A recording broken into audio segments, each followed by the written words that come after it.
welcome to the Natasha and Debbie show. Hello. That's brutal. Just two patriotic girls. So please don't take us the wrong way.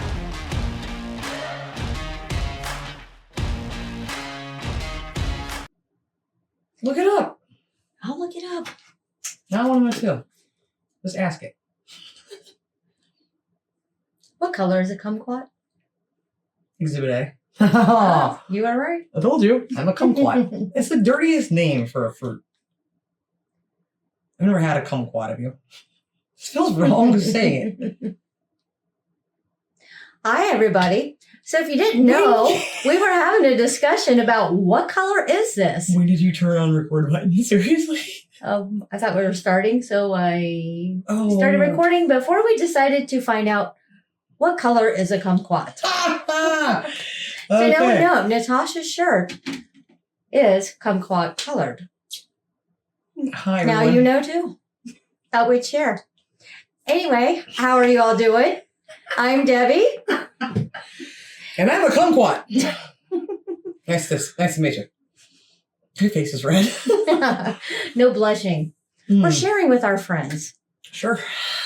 So if you guys like today's video, please hit the like button and consider subscribing. And don't forget my 100,000 subscriber challenge I have going on.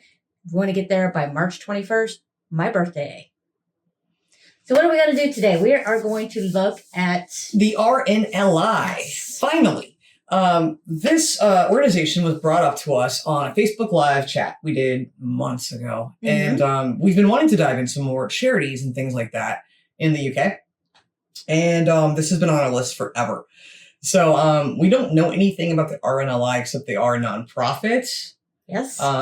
Different from the Coast Guard. And I'm trying to think do we know anything else? I don't know anything else. I don't even know what RNLI stands for. We always know that the R usually stands for Royal. Uh-huh. That's a pretty safe bet. So when I say that probably means Royal in this case too. It should. But one of our lovely subscribers sent us this video, and I was told it is 11 years old.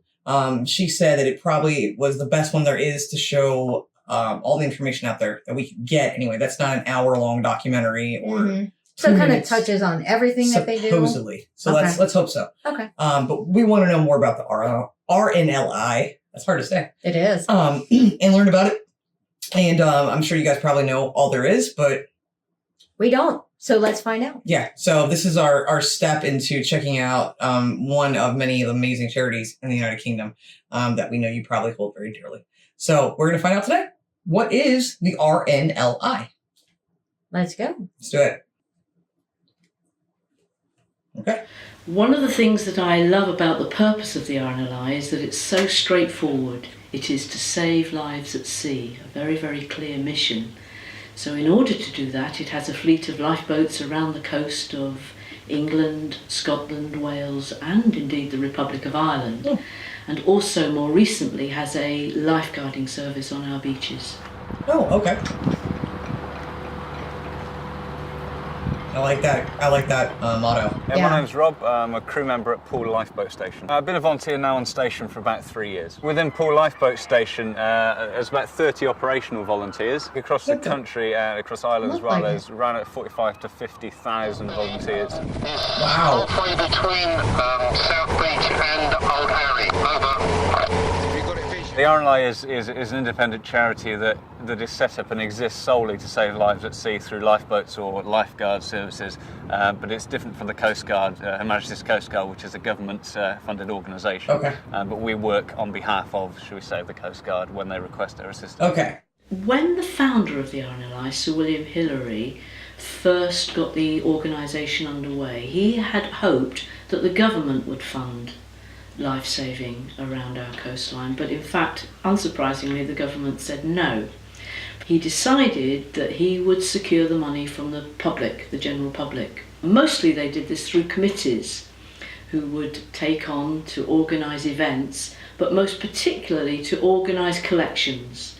Lifeboat days they were called, and they had flag days in the high streets and at lifeboat stations and raised many, many thousands of pounds. And that carries on today. Good morning, RNLI headquarters. Just want to say real quick, God bless him. Yes, I mean, that's amazing to have started something like this.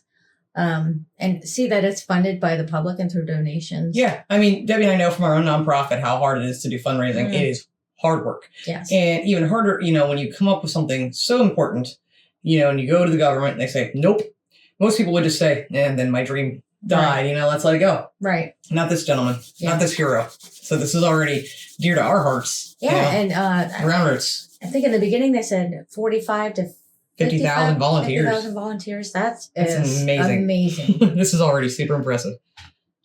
Today. Good morning, RNLI headquarters. Very well, thank you. How are you? The fundraising for the RNLI is crucial because we're totally funded by donations. We're not government aided, so all the fundraising that we do goes to run the service. Here on reception, as a team, we decided we wanted to do something special for the crew because they are the most important part, the crew and the beach lifeguards. Over the years, we've raised money to train a crew member. Natalie was a junior crew member at the pool station, and we raised money to pay for a year's training for Natalie to enable her to become a full-time crew member, which she now is. Who here has mended a bicycle puncture? Pretty much most of you. Okay. What's one thing that we need to make sure we do before we start applying the glue? It needs to be dry. What's the problem in our situation? We're in the middle of the ocean, okay, where there is a lot of water. So trying to get the inflation tubes dry to put the glue on is going to be pretty tricky. Most of the people who come to the Lifeboat College are actually taking their holiday leave because, of course, most of them are at work and they can't get the time off. And they come down to pool and they work really, really hard, long days. They're often out on the water at 8 o'clock in the morning and only finish at 10 o'clock at night. Wow. Very physically demanding training, as well as very demanding on their pride, because all of them want to go back to their lifeboat station having succeeded. That is really amazing. I had no idea that there was a lifeboat college. And it seems like they have to put in a lot of rigorous training. I was going to say that is another thing I remembered from our Facebook Live when we first talked about this. People were bringing it up is that these guys and women go through some hardcore stuff and they do some amazing rescues. Now, I don't know that this video will show that, probably not. But this, we really just want to know more about the organization itself, how it's funded, how those funds are raised, things like that. But yeah, we have heard that these guys and girls have gone through some strict, hardcore training. I can imagine. I mean, lives are at stake. So absolutely. You need to know what you're doing. Absolutely. The training to be a lifeboat crew is quite intensive. I think the RNLI certainly prides itself on providing the best training and equipment possible for its crews. You have to learn to look after yourself and your crewmates and your boat before anything else. It's where I do that every time I say something. It's like, I know y'all are like, just wait, Natasha. I didn't know. That's such a tough job I could never do. Oh my gosh. Max respect. Jeez.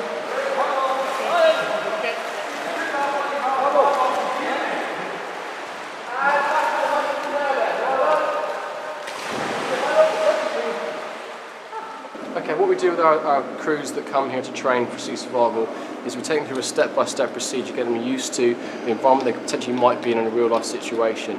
And we talk about the two positions that might help them in a real-life situation. The first one's the help position, and the second one is the group huddle situation. We then try to do a swim situation or a swim drill called the crocodile swim they can do as a group together if they had to actually swim towards a life raft in real life. Wow. That's awesome. That's just stupid cool right there.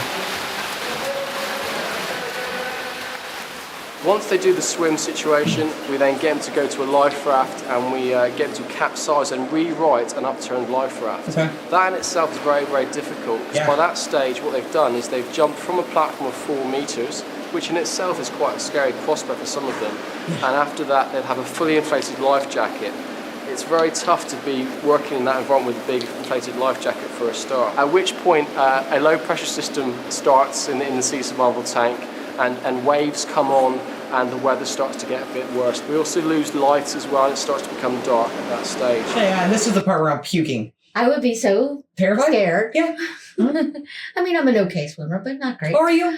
And I mean, they're training in a pool, and I know they have this pretend ocean wavy thing out there, and that would be scary to be actually simulated out sea. there in the real sea, in the real elements. Yeah. I'm sure it's like 10 times harder. Oh, of course at it least. is. Yeah. Scary. But hold on, let's go back to this. You're a pretty good swimmer thing. I can doggy paddle. Have you ever with seen a any Labrador? Have you ever seen a Labrador swim? It's the cutest thing when Debbie swims. I can keep up. I just thought it was funny you said that. No, I have such mass respect for these men and women, again, like I said, and then seeing the simulations. Before you go on, actually, I don't know if they're going to say it, but I want to know, what does RNLI stand for? Royal National Lifeboat Institution. Royal National Very Lifeboat good. Institution. Thank you. It was bothering me. Starts to get a bit worse. We also lose light as well. It starts to become dark at that stage.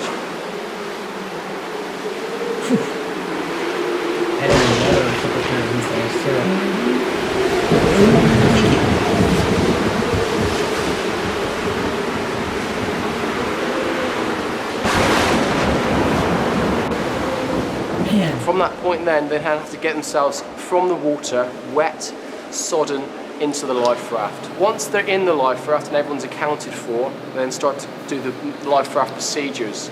Close the canopy, keep all the environment out, and then maintain. And that maintains the most important point. It's getting all the equipment out ready to then survive in that situation they might need to have.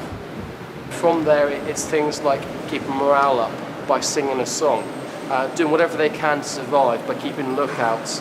And if there is any noises, look out what they are and where they're coming from. So they're trained then to react to any situation, and throughout the evolution from there, we then throw other things up, and including end exercise, which is a helicopter rescue. And we synthesize a rescue from a helicopter, a SAR helicopter, where we actually winch the guys up into the actual into the train environment, and then away to safety. This interruption is brought to you by Debbie. For those of you that don't already know, I have my 100,000 subscriber challenge. I want to get there by my birthday, which is March 21st. It's free to subscribe. It shows us that you like the content that we put out and you want to see more. So what are you waiting for? Help me reach my goal. Subscribe today. Now back to our reaction.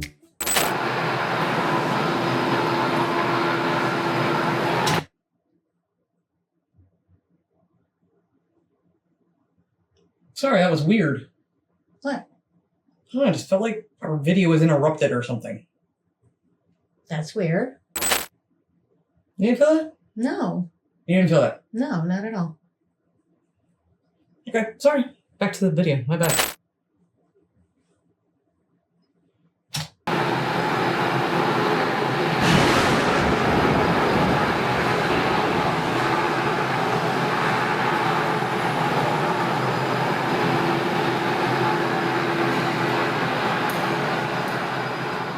After that, they've had the experience of drills, but also the life raft feeling and experience, because then if they ever have to rescue somebody who's been in a life raft, they can then understand what it feels like for themselves. Yeah, that's very smart.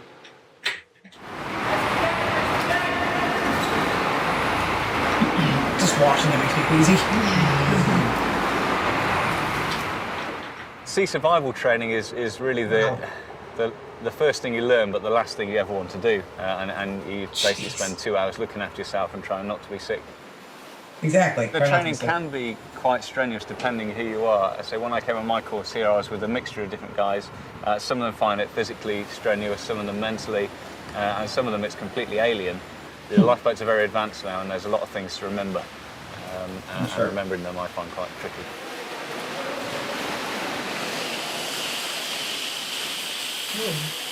Yeah, that was effortless. Oh, it's a huge span of training.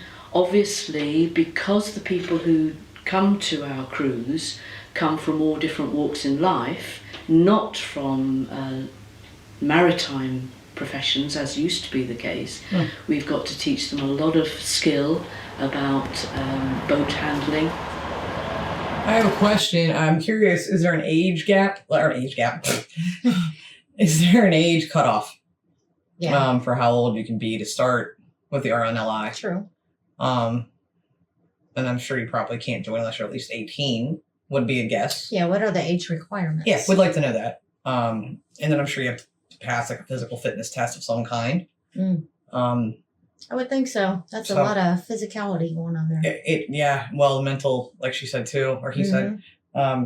This is just insane. I am glad they're showing us some of the training aspects of it because like I said, we heard about that briefly, but seeing it's a whole different thing, and we know this is just a little baby portion of that.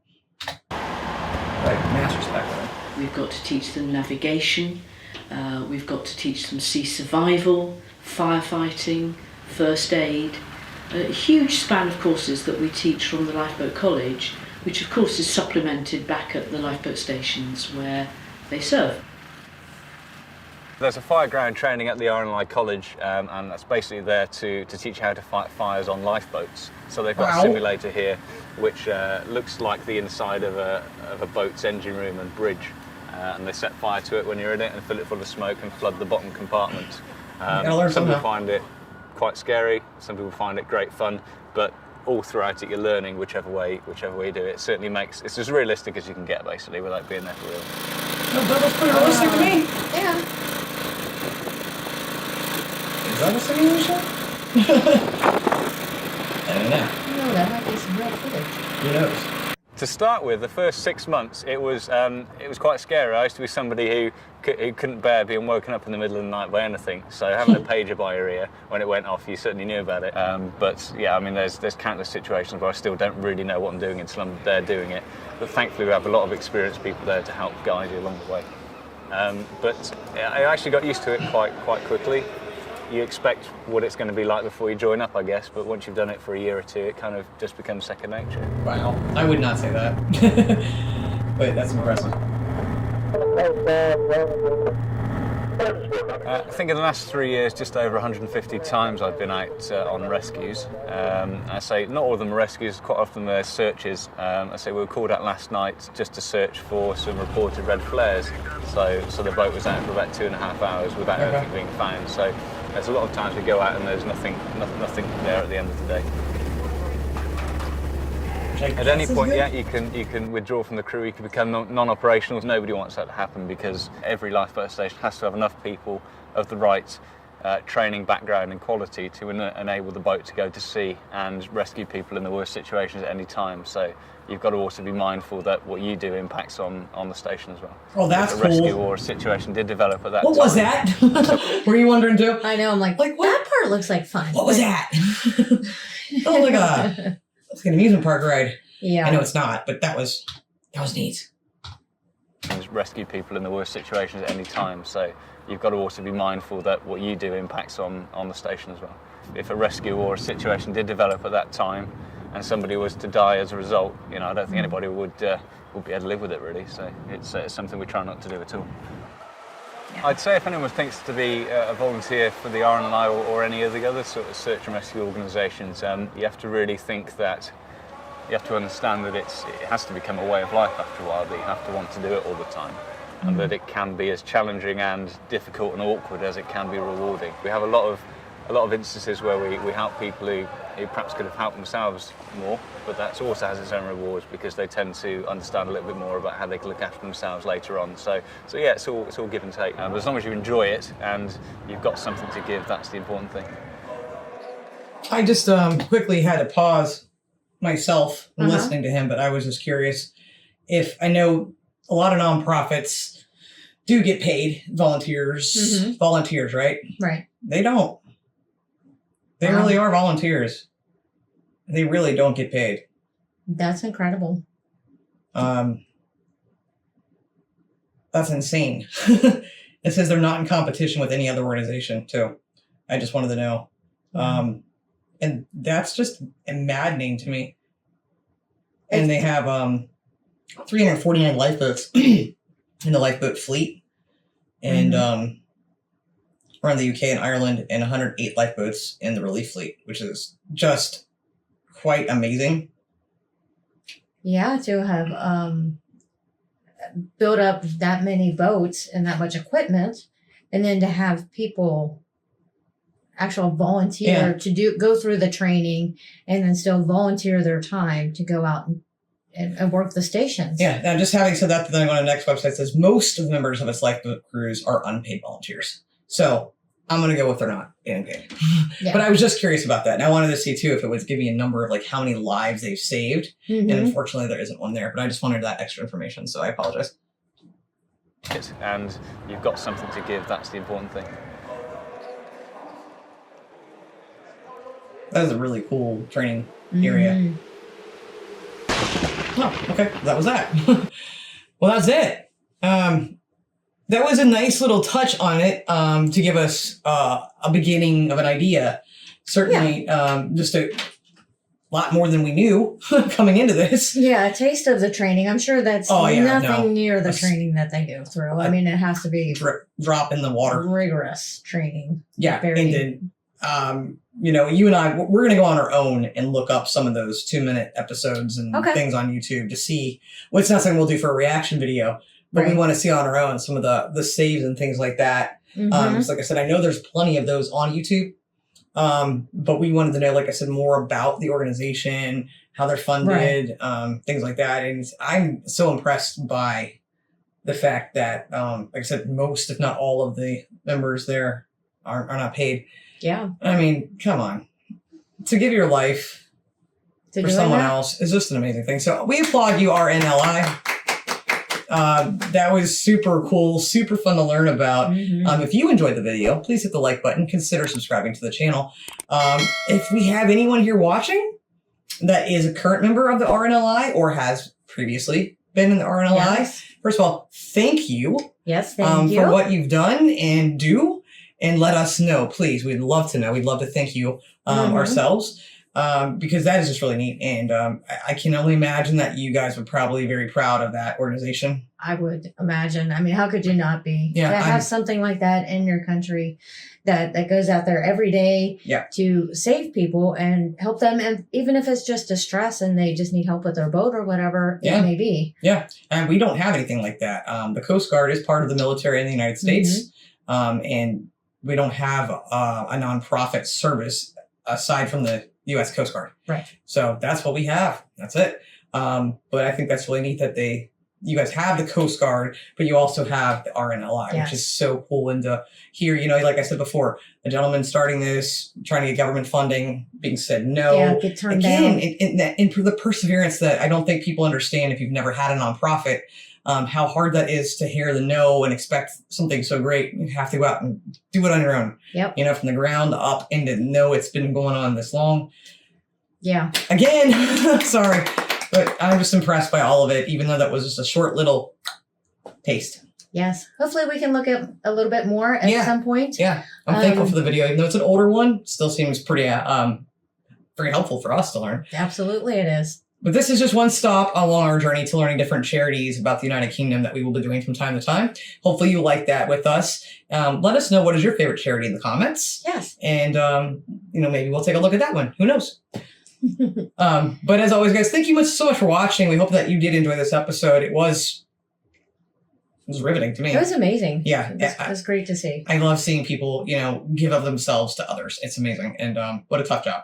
Absolutely it is. I could not do that. But thank you so much for watching, guys. We will be back on Sunday. Hopefully we'll see you then.